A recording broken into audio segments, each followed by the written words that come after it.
छत्तीसगढ़ सामान्य अध्ययन से संबंधित 10 प्रश्नों पर रोज हम डिस्कशन करते हैं, जो कि सीजीपीएससी और सीजी व्यापम के परीक्षाओं के लिए बहुत ज़्यादा इम्पोर्टेंट हो सकता है। सीधे हम लोग क्वेश्चन पर चलते हैं।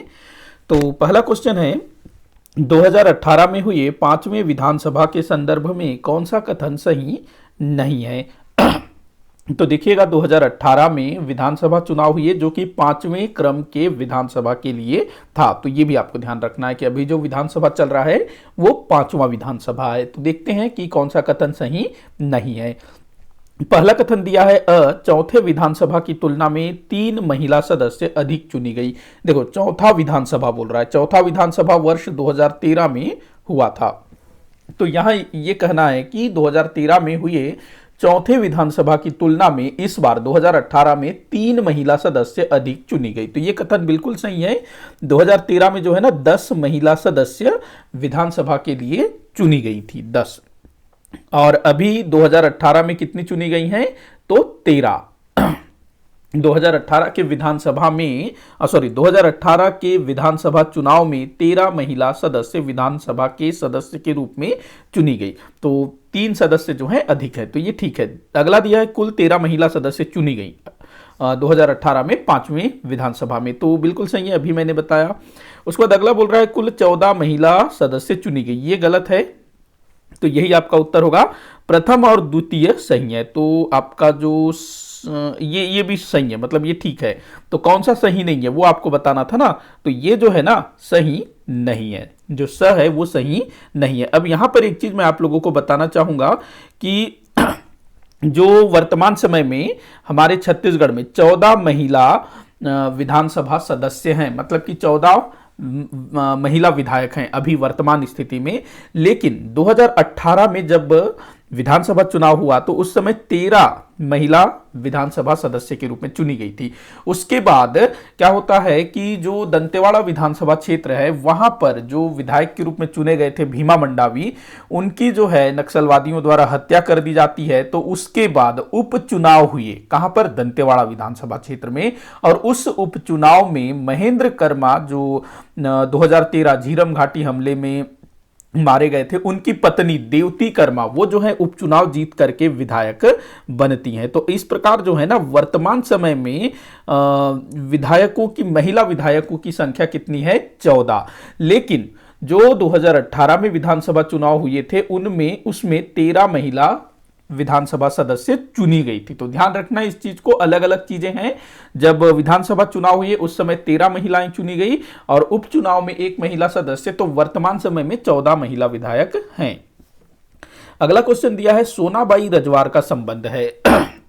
सोनाबाई रजवार, तो देखिए इनका संबंध किससे है? तो ये जो है ना मृत्तिका शिल्प कला से संबंधित है। ये सरगुजा के लखनपुर क्षेत्र से संबंधित हैं सोनाबाई रजवार। इनको राष्ट्रपति पुरस्कार भी प्राप्त हो चुका है। किस क्षेत्र से जुड़ी है? मृत्तिका शिल्प, मतलब कि मिट्टी शिल्प से ये जुड़ी हुई है। मिट्टी से जो भी मूर्ति वगैरह जो भी शिल्प तैयार किया जाता है ना, तो उससे ये जुड़ी हुई है सोनाबाई रजवार। तो इंपॉर्टेंट है। अच्छा, किसी छत्तीसगढ़ी साहित्यकार, महिला साहित्यकार को सोनाबाई कहा जाता है, आप मुझे उसका नाम बताएंगे। तो अगले क्वेश्चन की ओर चलते हैं।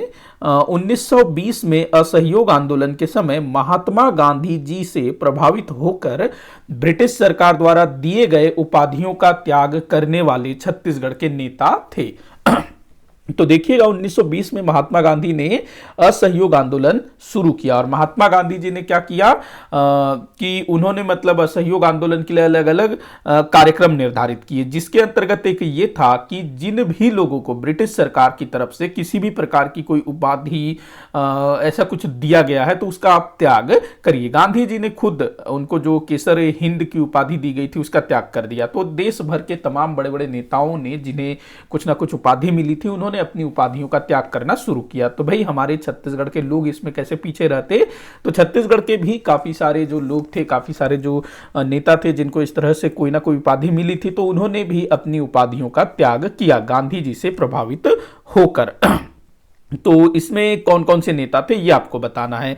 तो देखिएगा, जो मोरारजी थैकर हैं ये थे, मोरारजी थैकर थे इसमें। उसके बाद काजी शेर खां, ये भी थे। काजी शेर खान ने ना खान साहब की उपाधि का त्याग किया, खान साहब। उसके बाद सेठ गोपी किशन, बैरिस्टर कल्याण जी। तो देखो, जो काजी शेर खां थे, इन्होंने खान साहब की उपाधि का त्याग किया। वहीं ये जो मुरारजी थैकर है, सेठ गोपी किशन है, बैरिस्टर कल्याण जी, इन्होंने जो है राय साहब की उपाधि का त्याग किया, राय साहब।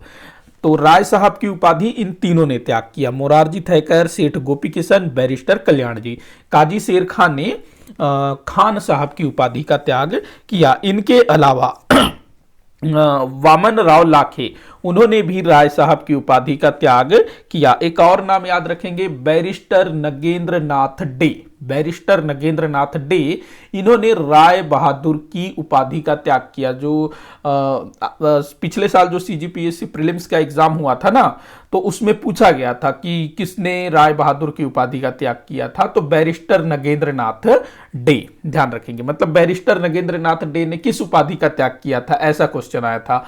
तो राय बहादुर, बैरिस्टर नगेंद्र नाथ डे, इन तीनों ने राय साहब, और वामन राव लाखे, इन चार लोगों ने राय साहब, काजी शेर खान ने खान साहब। तो आपका जो आंसर होगा 1 2 3 4, सभी ने जो है उपाधि त्यागा था। अगला क्वेश्चन दिया है, छत्तीसगढ़ राज्य के किस उद्यान को देश का 53वां टाइगर रिजर्व घोषित किया गया है? तो देखिएगा, टाइगर रिजर्व किसको घोषित किया गया है 53वें नंबर का? तो वो है गुरु घासीदास राष्ट्रीय उद्यान। ये हमारे छत्तीसगढ़ का चौथा टाइगर रिजर्व होगा, और इसमें ना तमोर पिंगला भी शामिल है। मतलब कि गुरु घासीदास राष्ट्रीय उद्यान और तमोर पिंगला अभ्यारण्य, इन दोनों को मिलाकर के टाइगर रिजर्व बनाया गया है। अगला क्वेश्चन दिया है, सुमेलित करने को बोल रहा है, पद्मश्री प्राप्तकर्ता और वर्ष। माफी चाहूंगा। तो सबसे पहले सबा अंजुम, इनको वर्ष 2015 में पद्मश्री मिला, पहला वाला ठीक है, मतलब जोड़ी मिलाना है ना, हाँ। मेहरुनिसा परवेज, इनको 2005 में मिला था। भारती बंधु कबीर गायन के लिए जाने जाते हैं, 2013। धर्मपाल सैनी बस्तर क्षेत्र से संबंधित हैं, 1992 में इनको जो है पद्मश्री सम्मान से सम्मानित किया गया। तो कूट क्या बनेगा भाई, 1 2 3 4 आपका कूट बनेगा, 1 2 3 4। तो जो पहला वाला है ये आपका सही उत्तर होगा। तो ऐसे कूट वाले क्वेश्चन जो है काफी पूछे जाते हैं। अगला क्वेश्चन दिया है, रायपुर विकास परिषद द्वारा प्रकाशित पत्रिका उत्थान के संपादक कौन थे? तो देखिएगा, रायपुर विकास परिषद द्वारा वर्ष 1934-35 में, कब? 1934-35 में उत्थान नामक एक पत्रिका प्रकाशित किया जाता था, और इसके संपादक कौन थे? सुंदरलाल त्रिपाठी, सुंदरलाल त्रिपाठी, शर्मा मत कर देना, सुंदरलाल त्रिपाठी। अगला क्वेश्चन दिया है, बस्तर क्षेत्र में गभार से तात्पर्य है, गभार, इसको गाभार भी लिख दिया जाता है, गाभार, लेकिन है ये गभार। तो गभार या फिर गाभार, इससे क्या संबंध है, मतलब किससे संबंधित है? तो भाई ये जो है बस्तर में मिट्टी का स्थानीय नाम है। जो मिट्टी है ना, जैसे कि लाल पीली मिट्टी को मटासी कहते हैं, काली मिट्टी को कन्हार कहते हैं, तो वैसे ही बस्तर क्षेत्र में मिट्टी का एक स्थानीय नाम है गभार अथवा गाभार। बढ़ते हैं अगले क्वेश्चन की तरफ। अगला क्वेश्चन दिया है, निम्न मंदिरों का निर्माण के आधार पर सही कालक्रम क्या होगा? 3 मंदिरों का नाम दिया है। देवरानी जेठानी मंदिर जो कि ताला ग्राम बिलासपुर में स्थित है, सिरपुर का लक्ष्मण मंदिर महासमुंद में स्थित है, राजिम का राजीव लोचन मंदिर गरियाबंद में स्थित है। तो निर्माण के आधार पर इनका सही कालक्रम क्या होगा, ये आपको बताना है। अच्छा क्वेश्चन है, इस तरह से क्वेश्चन बनता है। देवरानी जेठानी मंदिर की अगर हम बात करें तो इसका जो निर्माण हुआ था, हम पकड़ लेते हैं 4वीं-5वीं शताब्दी, 4वीं-5वीं शताब्दी या फिर गुप्त काल, इसको हम मान के चले, गुप्त काल में इसका निर्माण हुआ था। इस समय हमारे छत्तीसगढ़ में सरभपुरीय शासक शासन कर रहे थे। सिरपुर का लक्ष्मण मंदिर ये 7वीं शताब्दी में बना था, 7वीं शताब्दी में। राजिम का राजीव लोचन मंदिर ये 8वीं-9वीं शताब्दी में बना था, 8वीं-9वीं शताब्दी में।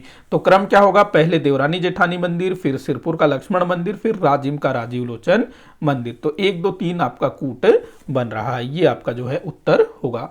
अगला क्वेश्चन हम देखते हैं, श्रीकांत वर्मा को किस रचना के लिए लिए साहित्य अकादमी पुरस्कार से सम्मानित किया गया। तो देखिएगा, श्रीकांत वर्मा जी जिनका संबंध बिलासपुर जिले से रहा है, बिलासपुर के थे, ये मेरे ख्याल से राज्यसभा सांसद भी रहे हैं। वर्ष 1987 में इनको जो है साहित्य अकादमी पुरस्कार से सम्मानित किया गया। ये साहित्य के क्षेत्र में मिलने वाला भारत का मतलब अग्रणी पुरस्कार इसको हम मान सकते हैं। तो 1987 में इनको जो है साहित्य अकादमी पुरस्कार प्राप्त हुआ मरणोपरांत। इनकी मृत्यु हुई थी 1986 में। 1986 में इनकी जो है मृत्यु हुई और उसके अगले ही वर्ष मरणोपरांत इनको जो है साहित्य अकादमी पुरस्कार से सम्मानित किया गया। इनकी रचना मगध के लिए, ध्यान रखना है, मगध, इसके लिए इनको जो है साहित्य अकादमी पुरस्कार से सम्मानित किया गया। बाकी झाड़ी, जलसाघर, भटका मेघ, ये भी इनका रचनाएं हैं। और ये कविता संग्रह है, जो मगध है ये कविता संग्रह है, ये भी आपको ध्यान में रखना है। अगला क्वेश्चन है जो इस वीडियो का आखिरी क्वेश्चन होगा, छत्तीसगढ़ में राज्यसभा सांसद हैं। तो छत्तीसगढ़ छत्तीसगढ़ राज्य से राज्यसभा सांसद हैं। तो देखिएगा कौन कौन है भाई राज्यसभा सांसद। सरोज पांडे हैं, छाया वर्मा है, फूलोदेवी नेताम है। बाकी जो ममता चंद्राकर हैं, ये ना एक तो लोक गायिका है ममता चंद्राकर, एक लोक गायिका है ममता चंद्राकर, वहीं एक जो है ना इसी नाम से एक विधायक भी हैं, जो मेरे ख्याल से कबीर धाम में किसी विधानसभा क्षेत्र से विधायक हैं, ममता चंद्राकर। तो ये जो है राज्यसभा सांसद नहीं है, नाम एक ही है लेकिन व्यक्ति अलग अलग है। ममता चंद्राकर एक लोक गायिका हैं और दूसरी ममता चंद्राकर वो विधायक हैं।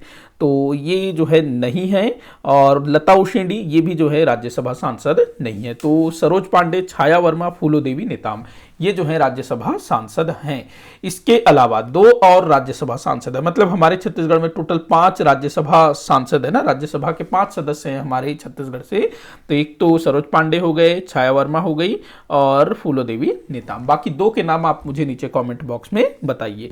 तो आपका कूट क्या बनेगा, 1 2 4 ये। तो भाई इसी के साथ आज का ये वीडियो यहीं पर समाप्त होता है। आप लोग मुझे कमेंट करके बताइएगा कि आपसे कितने क्वेश्चन सॉल्व हुए। किसी भी क्वेश्चन में कोई भी डाउट हो जरूर बताइएगा। वीडियो को जितना हो सके उतना शेयर करिएगा, लाइक करिएगा, चैनल को सब्सक्राइब करिएगा। वीडियो को आखिर तक देखने के लिए बहुत बहुत धन्यवाद।